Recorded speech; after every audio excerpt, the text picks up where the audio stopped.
ব্যবহার, তার সব মিলে আমাদেরকে ভীষণ ভীষণ আকর্ষণ করে। আমাদের মাননীয় প্রধান অতিথি, আজকের অনুষ্ঠানের প্রধান অতিথি, বিজয় দিবস, দেশের আন্তঃসামাজিক প্রেক্ষাপট ও বিজয় দিবস শীর্ষক আলোচনায় 2025-এ আজকের অনুষ্ঠানের প্রধান অতিথি জনাব নিজামুল কবির, সদ্য সাবেক প্রধান তথ্য কর্মকর্তা, বিআইডি তথ্য মন্ত্রণালয়।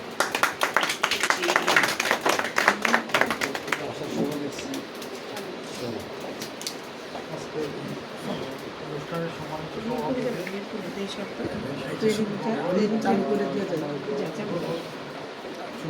সবাইকে আমার সালাম, আসসালামু আলাইকুম।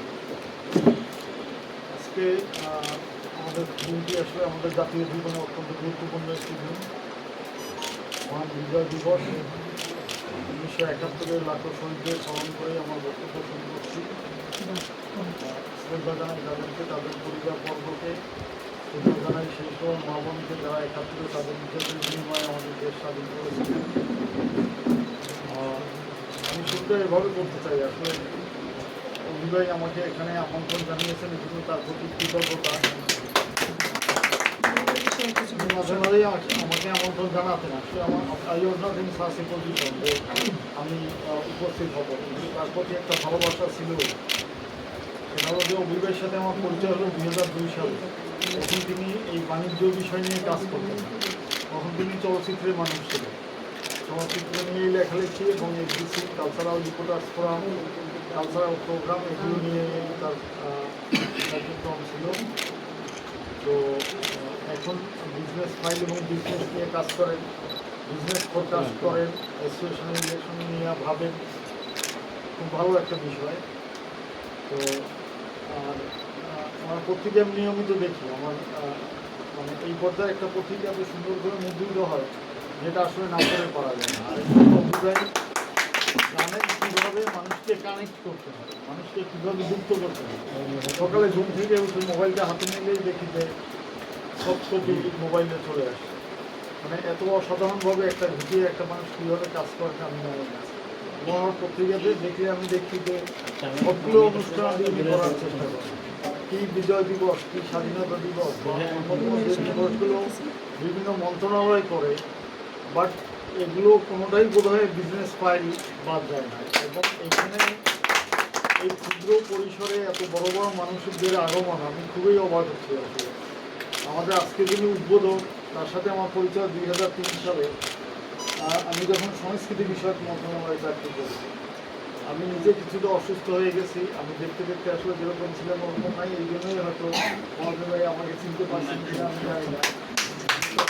সেলিম রহমানের সাথে কাজ করতাম এবং রেজাউল করিম স্যার আমাকে খুবই স্নেহ করতেন। আমি যখন মুক্তিযোদ্ধা বিষয়ক মন্ত্রণালয়, কারণ রেজাউল করিম স্যার এবং সেলিম রহমান এদের মধ্যে একটা অন্যরকম বিশেষ ভালো সম্পর্ক ছিল, খুবই সুসম্পর্ক ছিল। সেই সুবাদে সংস্কৃতি বিষয়ক মন্ত্রণালয়কে এলআই ভাইকেও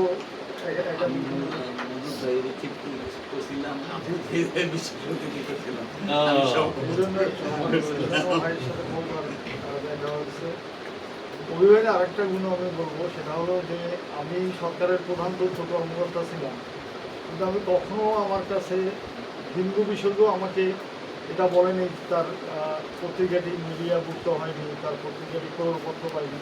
মানে মানুষের কাছে চাওয়া এই বিষয়টা আমার মনে হয় অভিভাবক ক্যারেক্টারে নয়। মানে কারো অনুকম্পা চাওয়া, কারো দয়া, কেউ তার জন্য সুপারিশ করবে, তিনি কাজ করে যাচ্ছেন নীরবে নির্ভীক। এবং অন্য সবার মতো আমারও প্রত্যাশা থাকলো যে আমরা এখন বিজনেস ফাইলকে যেভাবে দেখি, আমরা আরও বৃহৎ পরিসরে এই বিজনেস ফাইলকে দেখি। কারণ যে মানুষগুলো এখানে উপস্থিত আছে, শুধুমাত্র এই মানুষগুলোর যদি নেক দৃষ্টি থাকে বিজনেস ফাইলের প্রতি, তাহলে বিজনেস ফাইল তো শীর্ষে চলে যাবে আমার বিশ্বাস। আর বিজয় দিবসের বিষয়ে আমি একটু জিনিস বলি, একেবারে খুবই দুটো লাইন বলে আমি শেষ করব। সেটা হলো আসলে আমরা সবসময় ভাবি আমি, যে আমার কি হলো, আমি কি করতে পারলাম, আমি কি পেলাম, এইখান থেকে আমাদের আসলে বের হয়ে আসবে। আমরা চিন্তা করব যে আমরা কালেক্টিভ এফোর্ট, যে আমরা সম্মিলিতভাবে আমরা কতটুকু কন্ট্রিবিউট করতে পারলাম। সরকার কী করলো, চেয়ারম্যান কী করলো, এমপি কী করলো, লেট আস ফরগেট ইট। আমি এবং আমি না বলে আমরা কালেকটিভ ওয়েতে আমরাই দেশটার জন্য কতটুকু কন্ট্রিবিউট করতে পারবো। আমরা যার যার অবস্থান থেকে সবাই সম্মিলিতভাবে যদি কন্ট্রিবিউট করি তাহলে বাংলাদেশ এরকম থাকবে না। আমরা যদি একটু পিছনের দিকে ফিরে তাকাই, ইফ ইউ থিঙ্ক অ্যাবাউট 1972-তে তিনটা দেশের কথা আমি বলবো, বাংলাদেশ, থাইল্যান্ড এবং মালয়েশিয়া। এই তিনটি দেশের পার ক্যাপিটা ইনকাম ছিল সেম। এই তিনটা দেশের গড় আয় ছিল সমান, বরং বাংলাদেশের অবস্থান থাইল্যান্ডের চেয়ে একটু বেশি ছিল। সিঙ্গাপুর তো সিঙ্গাপুরকে নিল না, যে সিঙ্গাপুরের লোকজন ডাকাত, চোর, এগুলোকে সাথে রাখলে মালয়েশিয়ার উন্নয়ন করা যাবে।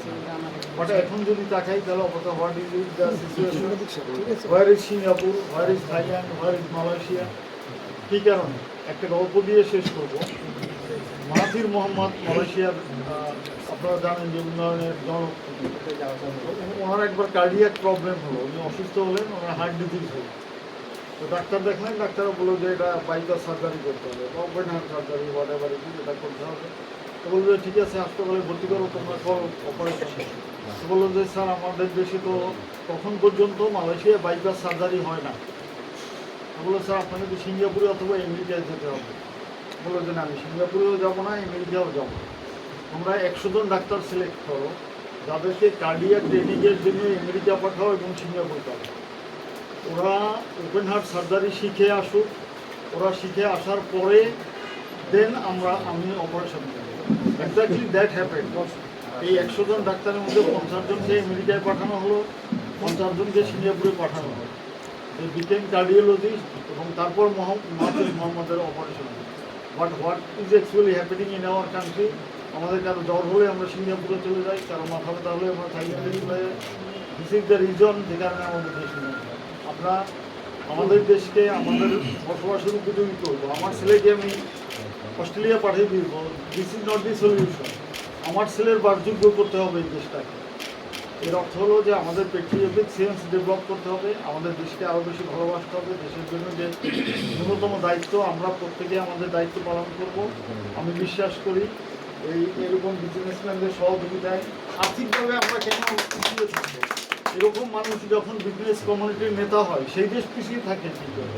তো সুতরাং আমরা এই আশাবাদ ব্যক্ত করি যে একদিন আমরাও মালয়েশিয়া হবো, একদিন আমরাও সিঙ্গাপুর হবো। এই আশাবাদ ব্যক্ত করে আপনাদের প্রত্যেককে ধন্যবাদ জানিয়ে আমার এই সংক্ষিপ্ত বক্তব্য এখানেই শেষ করছি। আল্লাহ হাফেজ।